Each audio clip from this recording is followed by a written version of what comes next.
शहर आणि परिसरात दिनांक 17 सप्टेंबर रोजी अनंत चतुर्थी दिनी शहरातून मोठी विसर्जन मिरवणूक निघते। त्यामुळे मिरवणूक मार्गावर कोणताही अडथळा नको म्हणून महापालिकेच्या वतीने नाशिक महानगरपालिकेचे आयुक्त तथा प्रशासक डॉक्टर अशोक करंजकर यांनी पाहणी केली। विसर्जन मिरवणूकचा मार्ग वाकडी बारव फाळके रोड, दूध बाजार, गाडगे महाराज पुतळा परिसर, main road, Dhumal point, MG road, Mehar signal, Ashok Stambh, Raviwar Karanja, Malegaon stand, Panchavati Karanja, Malviya Chowk, Ramkund परिसर, गौरी पटांगण, म्हसोबा पटांगण या मार्गाची पाहणी केली। या मार्गावर असलेले अतिक्रमण, त्याचबरोबर या मार्गावरील रस्त्याची डागडुजी आणि स्वच्छता करण्याचे आदेश संबंधित अधिकाऱ्यांना आयुक्त करंजकर यांनी दिले।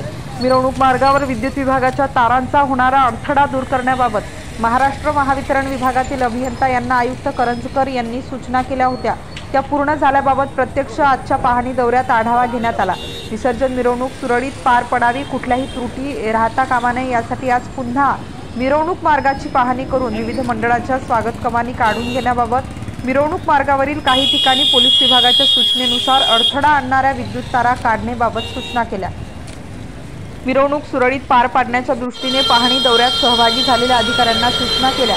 या पाहणी दौऱ्यात नाशिक महानगरपालिकेचे अतिरिक्त आयुक्त प्रदीप चौधरी, शहर अभियंता संजय अग्रवाल, कार्यकारी अभियंता सचिन जाधव, जितेंद्र पाटोळे, गणेश मैन, राजेंद्र शिंदे, अनिल गायकवाड, घनकचरा व्यवस्थापन विभाग संचालक डॉक्टर आवेश पलोड, विभागीय अधिकारी चंदन घुगे, राजाराम जाधव, मदन हरिश्चंद्र, उपअभियंता नितीन राजपूत, रवींद्र घोडके, नितीन धामणे आदी अधिकारी या विसर्जन मार्ग मिरवणूक पाहणी दौऱ्यात सहभागी झाले होते।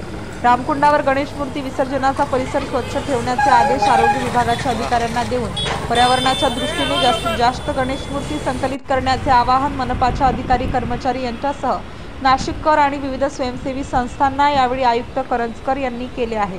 नाशिक स्टार न्यूज साठी मोहसिन पठाण, नाशिक।